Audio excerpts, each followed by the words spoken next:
Hoje nós vamos estudar Atos capítulo 13.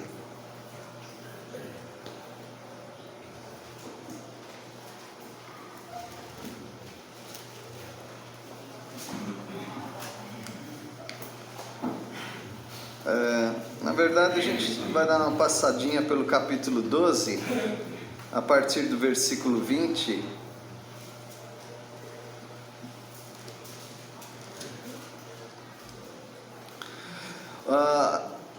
A igreja estava passando por várias perseguições, ofensas, e Jesus já tinha advertido a respeito disso. E começou com a morte de Tiago, o primeiro apóstolo, né, a ser morto. A prisão de Pedro também, a igreja foi maltratada. Pedro foi liberto, a igreja ficou muito alegre com aquilo, a igreja orava enquanto Pedro estava preso, e com essa libertação houve grande alegria e grande testemunho também. E Herodes, quem começou toda aquela ofensiva contra a igreja, ele morre de uma maneira horrível, né? No sentido visual. Joséfo foi um historiador, não da igreja propriamente, ele nem se sabe se ele era crente, provavelmente ele nem crente era, um cristão, mas ele era um repórter, ele juntava informações, ele viveu nessa época, ele estudou muito a história dos judeus e ele escreveu 2 livros muito importantes: a história dos judeus, ou dos hebreus, e também escreveu um livro chamado Antiguidades. E ele relata muitas coisas que cruzam com os eventos bíblicos. E essa morte de Herodes ele relatou.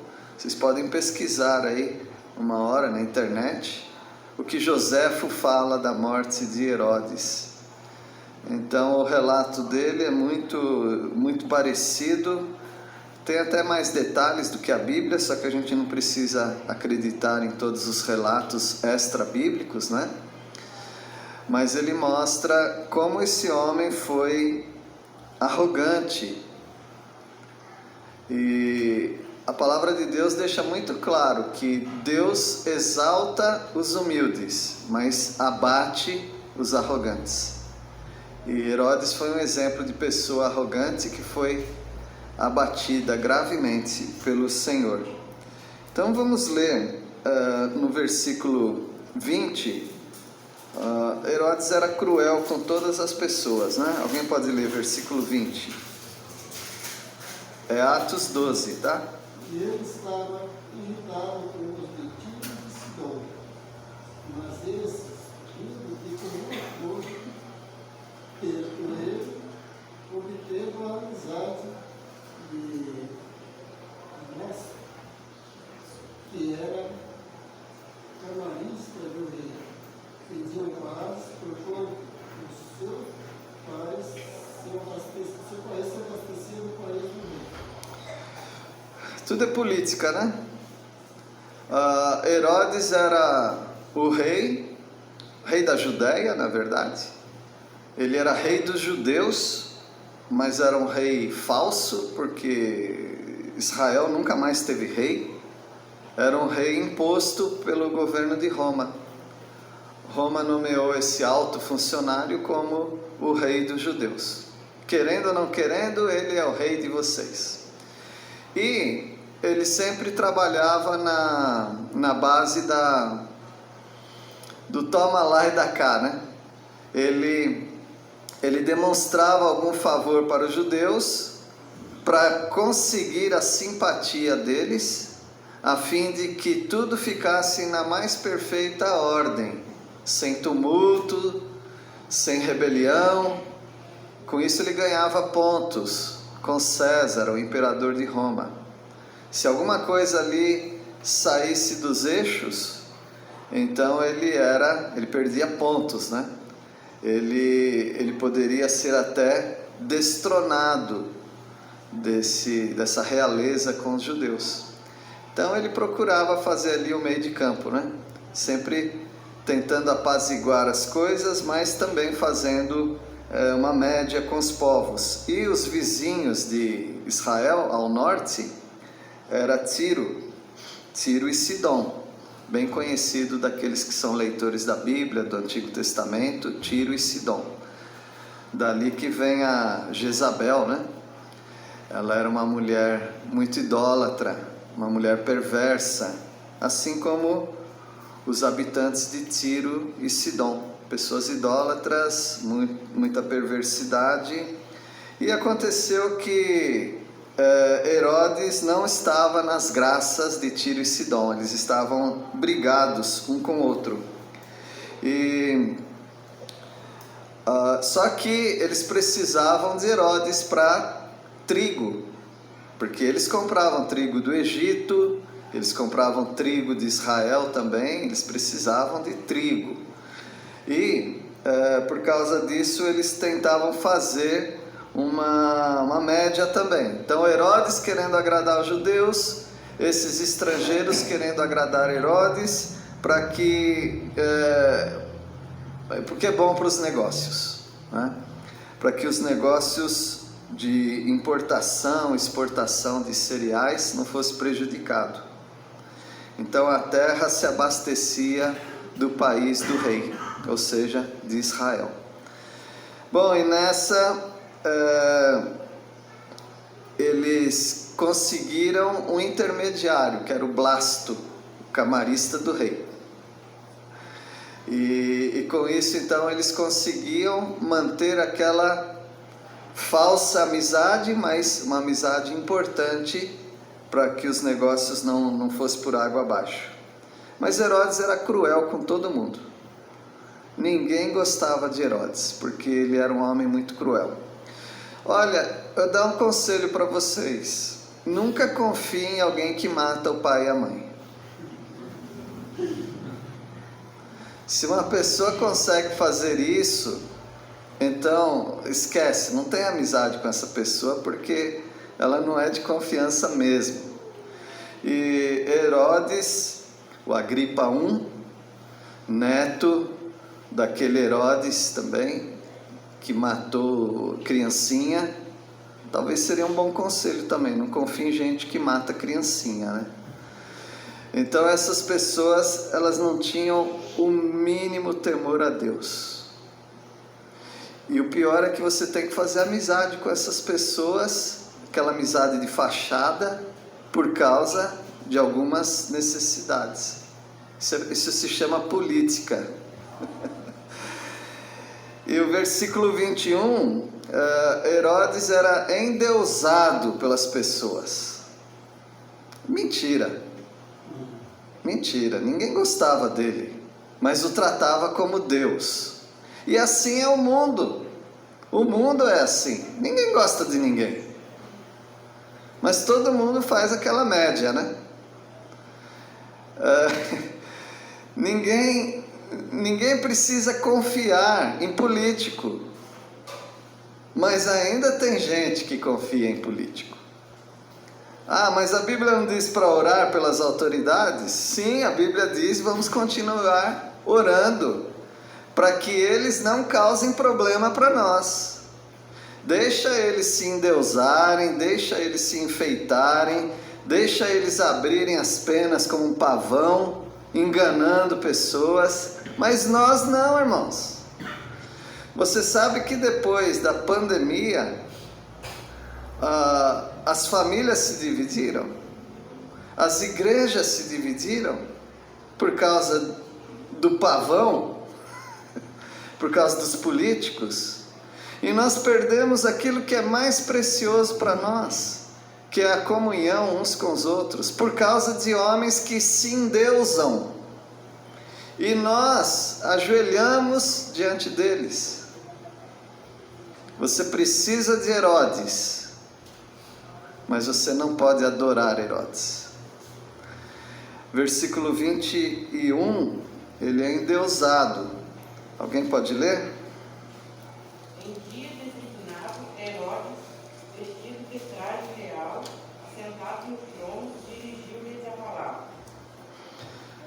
Está aqui, num dia designado, fizeram um feriado para isso, para quê? Para o pavão abrir as penas, para que todo mundo endeusasse o pavão aqui, o Herodes, e ele assentado no trono dele, dirigindo a palavra, e todo mundo certamente ia aplaudir, ia dizer que ele era demais.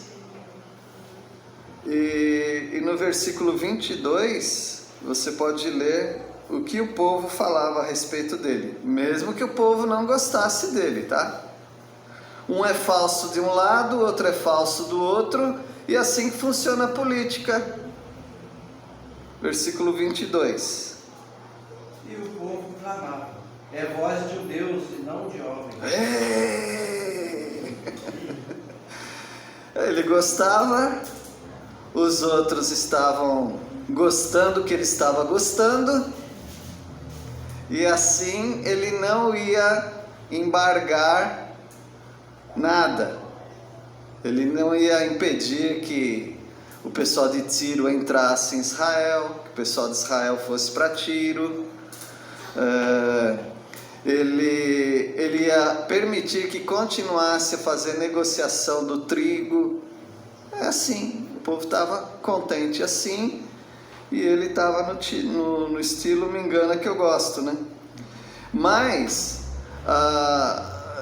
o povo chamá-lo de Deus faz parte do povo. O povo elogiar políticos faz parte do povo. Agora, ele aceitar isso, aí foi a ofensa contra Deus. Porque veja, ele está, embora não seja reconhecido por Deus, mas ele tem um título, que é o título Rei dos Judeus. Já é demais. Agora, de rei passar para Deus se tornou intolerável. Porque se esse pensamento entra na cabeça dos judeus, os judeus que já são longe de Deus começam a se afastar mais ainda. Então Deus interviu. É interviu ou interveio? Interviu, né? Interviu é uma palavra inglesa, quer dizer entrevista. Então Deus, ele entra nessa situação, e Herodes, se aceitando ser como Deus, o Flávio Joséfo, né, mencionei esse historiador, ele menciona sobre esse evento aqui. E aí no versículo 23, alguém pode ler? No mesmo instante, o anjo do Senhor feriu Herodes, pois ele aceitou a honra que só Deus merece, e ele morreu por vergonha. Ele aceitou uma honra que só pertence a Deus. Qualquer pessoa que aceitar uma honra que pertence a Deus pode ser ferida. E ele foi ferido por Deus. O que aconteceu? Flávio Joséfo menciona uma coisa bem interessante sobre isso aqui. Esse homem teve um abscesso abdominal e as entranhas começaram a vazar. E ele foi apodrecendo e fedendo. E aqui a palavra de Deus nos dá a impressão que ele morreu na hora, né? Não sei se é verdade, mas nos relatos de Flávio Joséfo ele diz que foram acho que 3 ou 5 dias agonizando dessa maneira. Seja como for, né? Deus feriu, foi Deus quem feriu. Meus irmãos, não seria bom a gente enfrentar Deus, não seria bom a gente tirar a glória que é de Deus. Comido de vermes, expirou. Mas que Deus é esse? Que Deus é esse? Então o povo é recomendado pelo próprio Deus a não adorar ninguém que seja Ele. E Deus dá uma grande lição para todo mundo. Se Deus fez isso, então é bom a gente temer a Deus. Roubou a glória de Deus. As entranhas de Tiago saíram para fora. Lembram? Como que ele matou Tiago? Ao fio da espada. Quando enfia a espada e tira a espada, as entranhas vão para fora. E como que esse homem morre? Comido de vermes. Provavelmente as entranhas para fora ali também. Então a palavra do Senhor se cumpre aqui, trazendo o juízo de Deus sobre Herodes. Versículo 24 agora, nós vamos ver que Herodes queria abafar o Evangelho, não é esse o objetivo dele? Abafar o Evangelho. Ele tentou com Tiago, tentou outras vezes também, mas o que ele fez foi contribuir para o avanço do Evangelho. O sangue de um justo acaba se tornando semente naquela terra e brotando mais cristãos. Versículo 24. Entretanto, a palavra do Senhor crescia e se multiplicava. É irônico isso aí, né?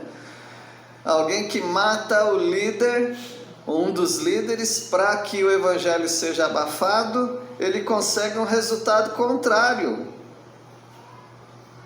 Então Deus tem feito isso também na obra até hoje. A obra do Senhor é assim. Você pode até tentar abafar a obra do Senhor, mas não tem jeito. Ela vai se espalhando. Alguém pode tentar colocar regras, leis, alguém pode difamar, mas enquanto houver crentes fiéis ao Senhor, Ele vai honrar esses crentes e a palavra de Deus vai avançar. Hoje nós apresentamos aí vários heróis, né? Para mim são heróis, pessoas que estão servindo na obra do Senhor.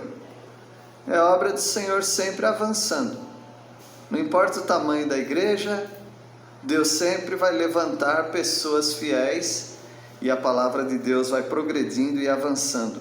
Versículo 25. Barnabé e Saulo, cumprida a sua missão, voltaram de Jerusalém, levando também consigo a João, apelidado Marcos. Então a palavra de Deus crescia, se multiplicava, e nós temos aí Barnabé e Saulo. Esses se destacaram como aqueles que multiplicavam a palavra do Senhor. A palavra do Senhor, ela avança não sem sofrimento. Lá em 2 Timóteo 2, versículo 9 diz: pelo qual, por Jesus Cristo, pelo Evangelho, estou sofrendo até algemas como malfeitor. Contudo, a palavra de Deus não está algemada.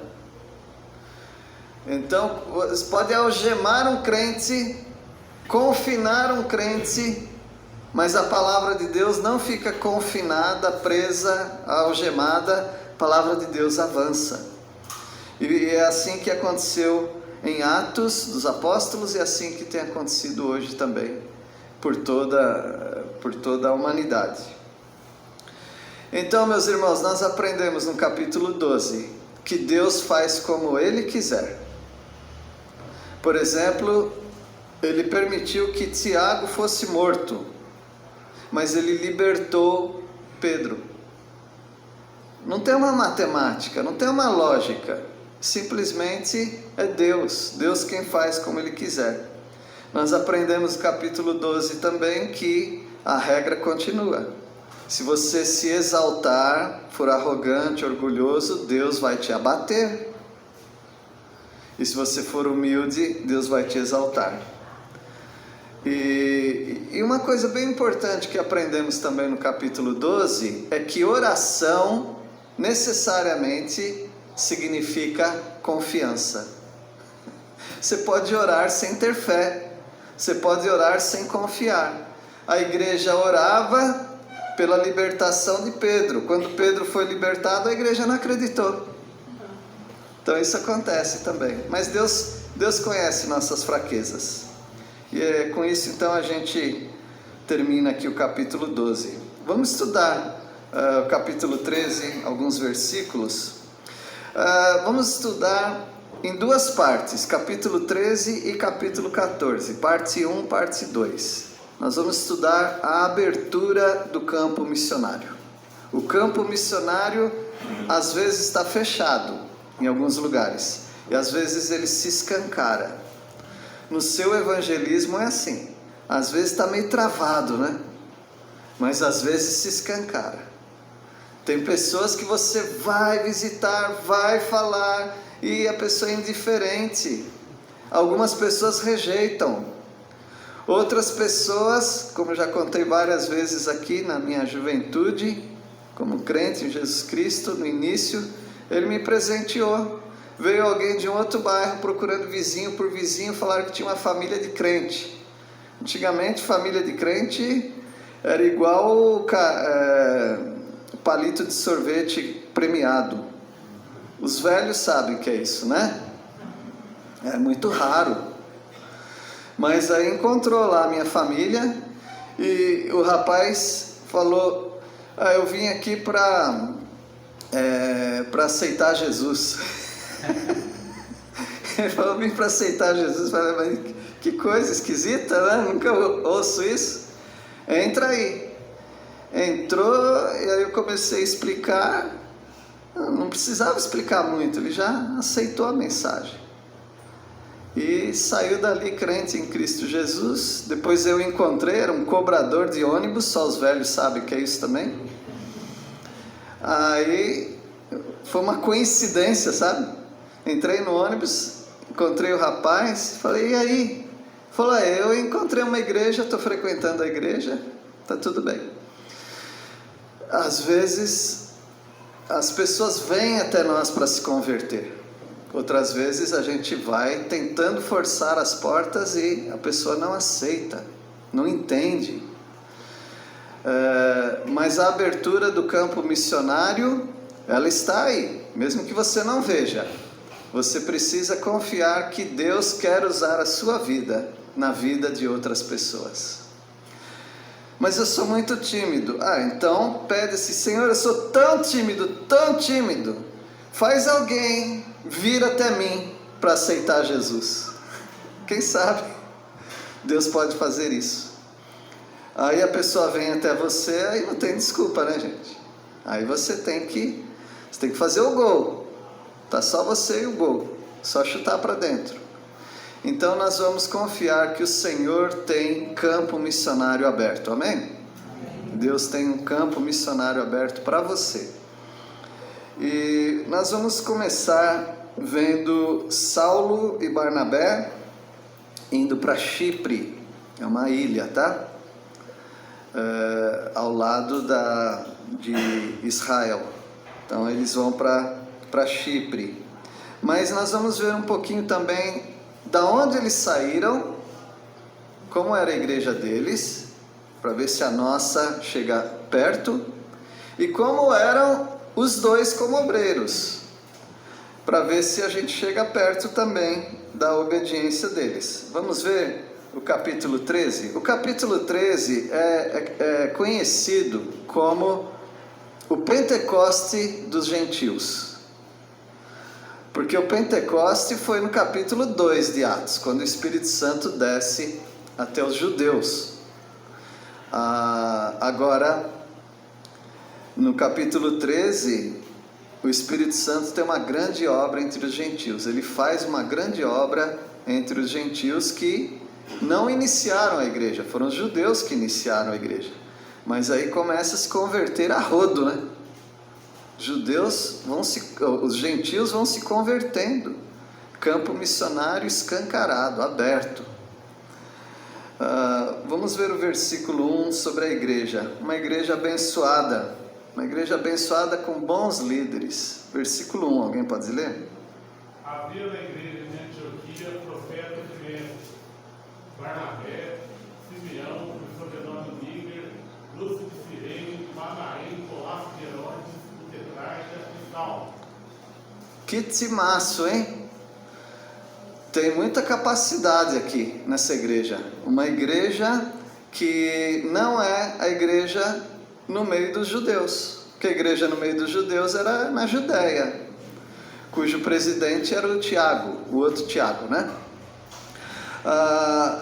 Essa igreja está no mundo dos gentios, Antioquia.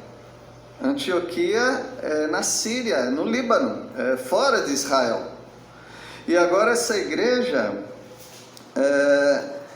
vai começar a enviar missionários. Aquele tipo de coisa que você não espera. Você esperava que a igreja de Jerusalém fizesse isso. Mas Deus, Ele propositadamente, evidentemente foi assim, né? Ele queria tirar o foco dos judeus. A igreja não é só dos judeus. Então Ele coloca uma igreja forte, ou fortalece uma igreja fora de Israel, Antioquia, da Síria, porque tem a outra Antioquia também.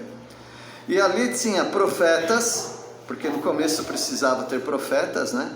Mestres, pessoas que sabiam, liam e entendiam da Bíblia. Havia o Barnabé, que era o homem, era o José, né? Das Consolações, era um homem, um conselheiro mesmo. O Simeão, que era Níger. Aqui já é interessante porque eu não quero falar disso, mas era uma igreja multirracial. Não era uma igreja só de judeus, mas era uma igreja de gentios e uma igreja que tinha, por exemplo, esse Simeão era um africano. Veio da África esse homem, o Níger. O Lúcio também veio da África, Cirene. O Manaém mamou no mesmo peito que Herodes mamou.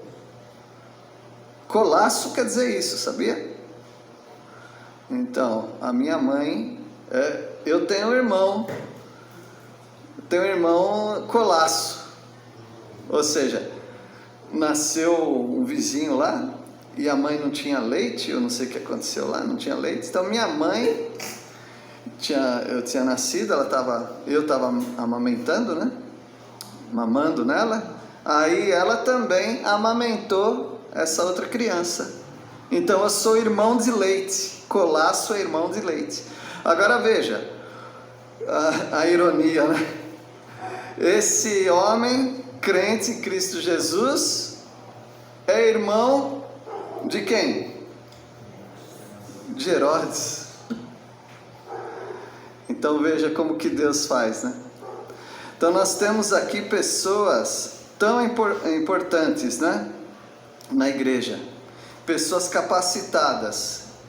E tem um rapazinho aqui também, né? Não é mais rapazinho, é o Saulo. Quem será que é esse Saulo aí? Ele se transforma em Paulo depois. Então é uma igreja tão capacitada, uma igreja com tantos recursos humanos, que qualquer igreja ficaria com inveja dessa daqui. Pessoas capacitadas. Meus irmãos, hoje é tão difícil achar líder, tão difícil achar líder. É mais difícil do que o palitinho premiado lá. É mais fácil o Palmeiras ser campeão mundial do que se achar líder na igreja. A gente não fala de futebol na igreja. Meus irmãos, é muito difícil achar líder. Porque você pode dar aí um monte de razão. Eu não sei exatamente porquê, mas eu sei que quase não tem. Em todo lugar. É assim. Faltando líderes. E aqui nós temos, está chovendo de líderes. Pessoas aqui capacitadas com liderança. Por que você não ora a Deus? Senhor, já que está faltando líder, quem sabe eu possa ser um. Comece a orar. Deus pode levantar você. Homem ou mulher, né? Cada um nas suas esferas de ação. Mas Deus pode levantar líderes.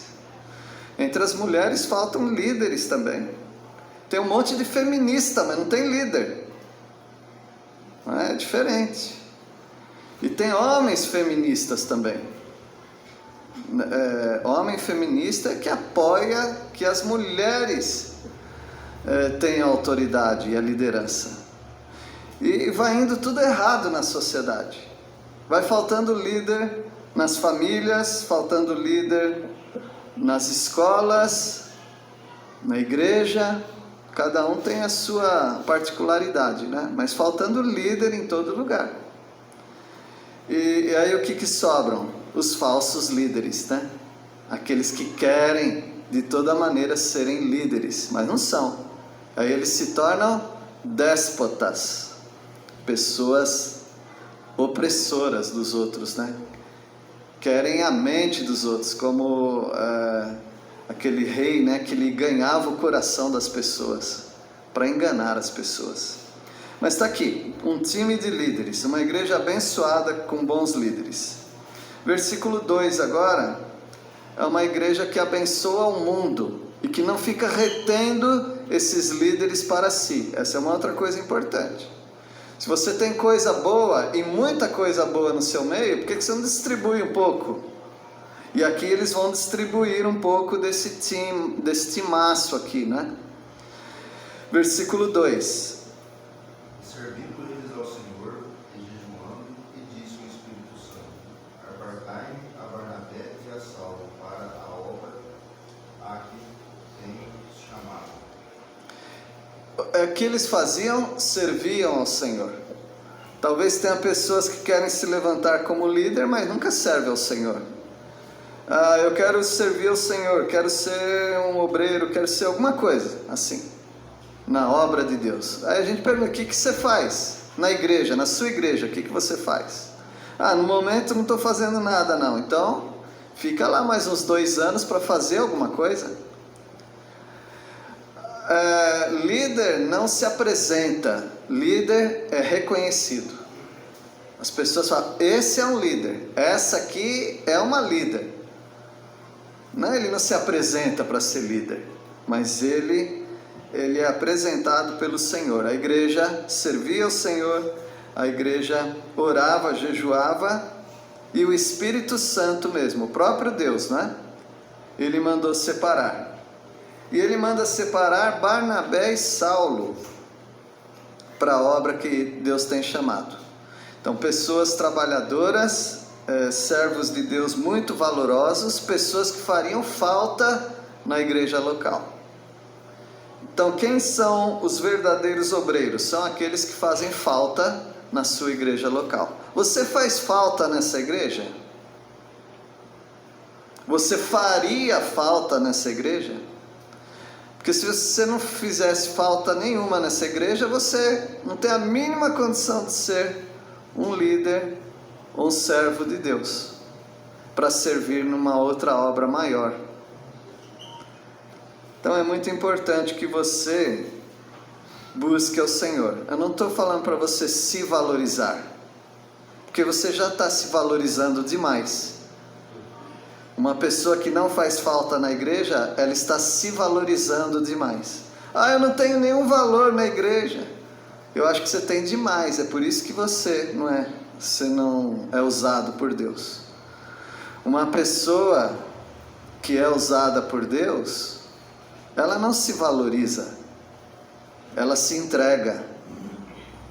Pessoa que retém é que ela se valoriza. Pessoa que se entrega, ela serve. No futebol é assim. Pessoa que retém o fôlego, retém as pernas, retém a saúde, né? Isso não faz falta nenhuma um jogador desse em campo. Mas aquele que se entrega mesmo, aquele que distende os seus músculos, aquele que cansa, essa pessoa faz muita falta numa equipe. Então, quem está se retendo, se poupando, ele já está se valorizando. A pergunta é: para que você está se valorizando? Para quê? Qual é o seu próximo projeto que você está se poupando tanto assim? Não, eu preciso dormir, eu preciso fazer... Mas para quê? O que você está fazendo com a sua vida? Por que você não deixa essa vela derreter até o fim? Mas aí acaba, né? Mas quando estiver acabando, você encosta em outra vela. aí a sua vida se propaga em outras pessoas. Não se guarda tanto assim não, está se valorizando demais. Versículo 3 agora.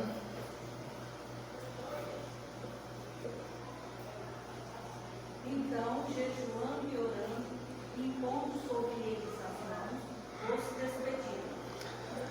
Aí você pode falar, mas rápido assim, é vapti-vupti. Depois que faz tudo certo, tudo fica rápido, tá? Primeiro você faz tudo certo, que daí quando chegar no momento da performance, da execução, tudo é rápido. O preparo demora um pouquinho. O preparo qual foi? Qual foi o preparo? E servindo. Servindo, orando e jejuando.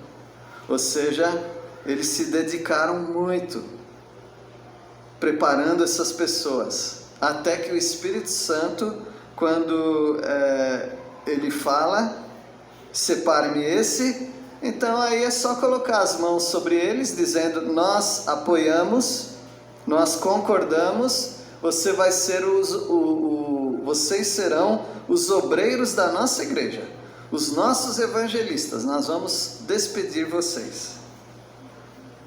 E vocês vão fazer muita falta, hein? Então, que valha a pena esse esforço da igreja, porque vocês vão fazer muita falta aqui. E assim a igreja fez, despediu Saulo e Barnabé. E agora um pouquinho de tempo para falar deles, né? Falamos da igreja, a igreja nota 10, né, irmãos? A igreja nota 10. O que essa igreja tem que a nossa não tem? Aí é algo para se pensar, né? Primeiro, essa igreja, aqui não fala que a igreja era grande, né? Não existia igreja lá muito grande não, tudo pequenininha mesmo. Mas essa igreja aqui, ela tinha líderes, tinha pessoas preparadas. Isso é uma coisa que a igreja tinha. Essa igreja servia a Deus, essa igreja se colocava diante de Deus em oração e era uma igreja obediente.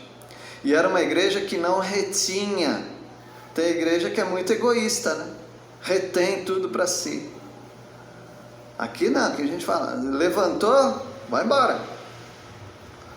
Aí o sustento, aí já é outro problema. Deus há de levantar sustento para cada um. Mas o recurso humano, esse é muito difícil. Então essa igreja manda 2 obreiros importantíssimos, Saulo e Barnabé. Como eles eram? Eles eram sempre obedientes. Nós vemos que eles eram obedientes ao Espírito Santo. Isso é importante. Obediência a Deus. Versículo 4, alguém pode ler?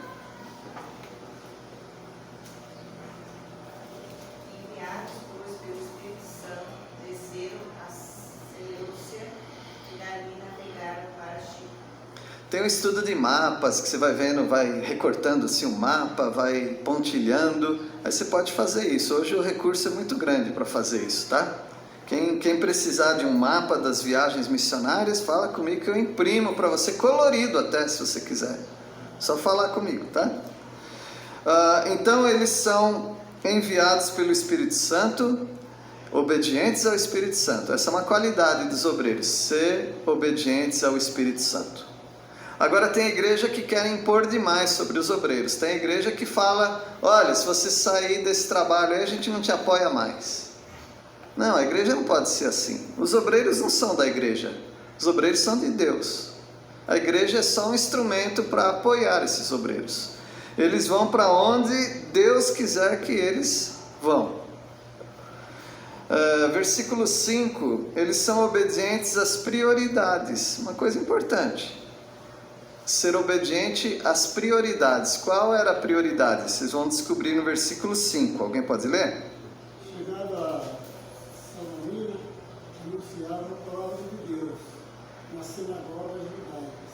Tinha também João como discípulo. Qual a prioridade aqui nesse versículo?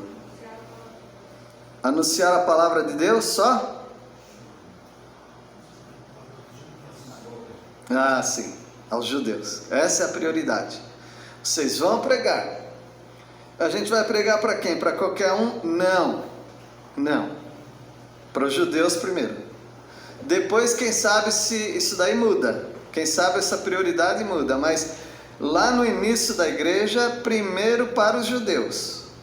Quando liquidar essa clientela, aí pode começar a alcançar os gentios.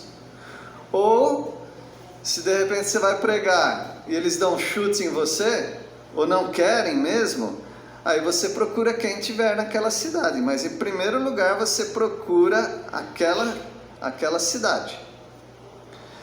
Prioridade. Quando você chega num lugar, você faz o quê? Prioridade. Por exemplo, quando você viaja e chega num lugar, prioridade, senha da internet. Antigamente, onde é o banheiro? Agora não. Senha do Wi-Fi. Essa é a prioridade. A prioridade deles era: onde tem judeu nessa cidade? Me fala. É lá que eu vou. Então eles eram obedientes à prioridade que Jesus deu. Obedientes também para pregar a todas as classes sociais. Isso é lindo também. Todas as classes sociais. Não importa se é uma pessoa bem humilde, se é uma pessoa muito importante na sociedade, se é pobre, se é rico, não importa isso daí. Todas as pessoas da sociedade. Depois da prioridade, né? Que são judeus. Versículo 6. Tendo atravessado toda a ilha de Pafo, encontraram um certo judeu, mágico, falso profeta, de nome de Jesus. Mágico? Mentira. Mas pelo menos todo mundo acreditava, né? E esse homem aqui, um falso profeta, olha o nome dele, filho de Jesus, né? O Bar Jesus. Então esse homem enganava as pessoas. Versículo 7. O qual estava com o procônsul Sérgio Paulo, que era homem inteligente. Este, tendo chamado Barnabé e Saulo, diligenciava para ouvir a palavra de Deus. Então eles vão procurar judeus, só que no meio do caminho aí eles encontram esse magistrado. Era um juiz, tá? Um juiz ali da sociedade. Sérgio Paulo era o nome dele. Um homem inteligente, claro, né? Para estar na posição que ele estava, tinha que ser inteligente. E era um homem que ele se esforçava para que Saulo e Barnabé explicassem a palavra de Deus para ele. Lembra que eu falei? Às vezes as pessoas vão te procurar. O esforço aqui não era nem de Saulo nem de Barnabé, o esforço era dele. Ele estava se esforçando, era um homem que tinha coisa para fazer, né? Mas estava abrindo mão de muitas coisas para ouvir a palavra de Deus. Ore assim também. Às vezes você não precisa ir para longe. Às vezes as pessoas vão vir até você. E quando elas vierem até você, aproveita a oportunidade. Versículo 8. Eles eram, aqui na classe social, né? Eles poderiam pensar assim: não, nós não somos pessoas para ficar pregando para rico, não. A gente vai alcançar o povão. A gente não vai ficar pregando para político, porque esse homem é político, né? A gente vai pregar para pessoas simples. Não, eles pregavam para quem aparecesse na frente deles, eles pregavam. Versículo 8, os obreiros eram obedientes mesmo nas oposições de Satanás. Versículo 8. Mas opunha-se-lhes Elimas, o mágico, porque assim se interpreta o seu nome, procurando afastar da fé do cônsul. Tá bom? Aquele homem mesmo, tá bom? Esse homem aqui, mágico, enfeitiçava as pessoas, né? Enganava as pessoas. e ele queria afastar da fé aquele homem que estava ouvindo a palavra de Deus. Oposição de Satanás. Não pense que é fácil pregar o evangelho. Sempre o diabo chega antes de você para tentar afastar a pessoa. Sempre acontece alguma coisa. Eu vou pregar o evangelho para uma pessoa que a pessoa conversava tranquilo, começava a pregar, ele dormia. A esposa dele ficava, acorda, ele dormia. Começava. Eu sei que quando eu prego, as crianças dormem, os adultos também, né? Mas as crianças roncam, gostam da minha voz. Mas esse homem dormia toda vez, não dava para falar.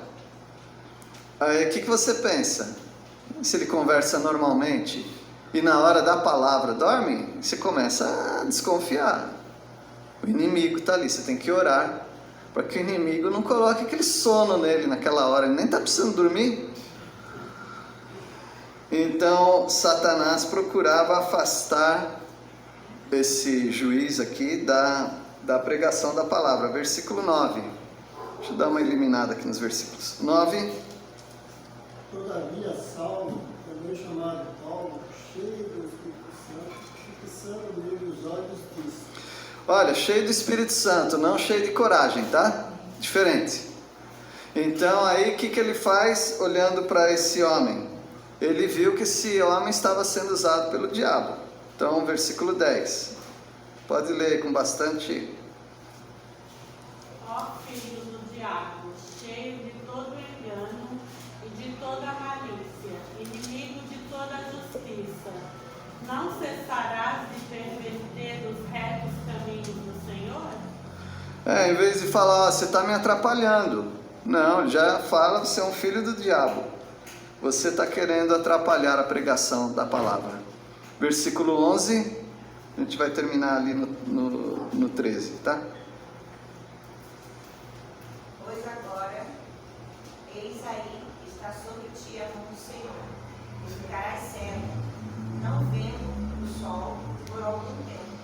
No momento distante, caiu sobre ele névoa e escuridade, e,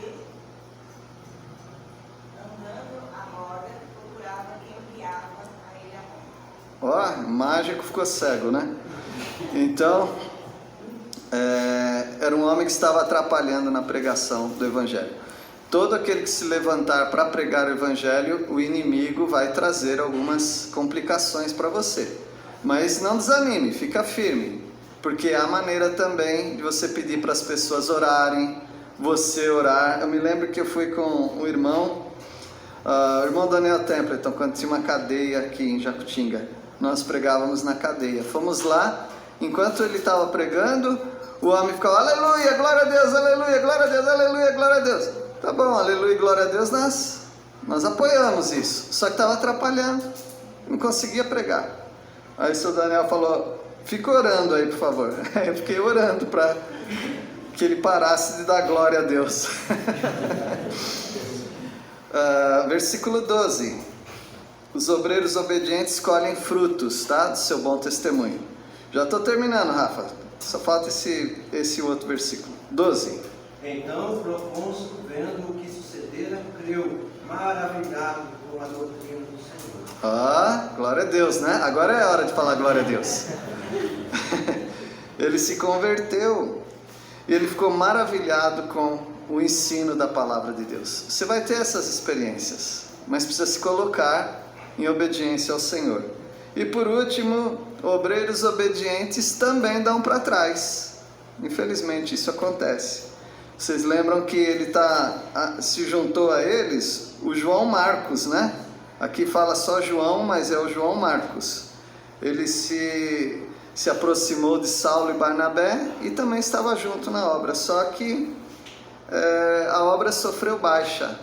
Não é que esse João aqui morreu, mas é porque ele desistiu. Alguma coisa aconteceu, não sei o que foi. Versículo 13. Navegando de Pafos, Paulo e seus companheiros dirigiram-se a Pérgamo da Panfilia. João, porém, apartando-se deles, voltou para Jerusalém. Tem gente que volta, né? Não sei quais foram as razões, mas ele voltou. Então, na obra de Deus há baixas também. Irmãos, uma igreja muito abençoada e obreiros muito obedientes. Que tenhamos isso na nossa igreja também. Que Deus os abençoe. Vamos orar. Senhor, agradecemos pela Tua palavra, tudo que ela nos ensina. Pedimos que essa igreja seja um exemplo de obreiros, de líderes aqui, e de obreiros que se levantem também para a obra do Senhor, que sejam obedientes. Oramos em nome de Jesus. Amém.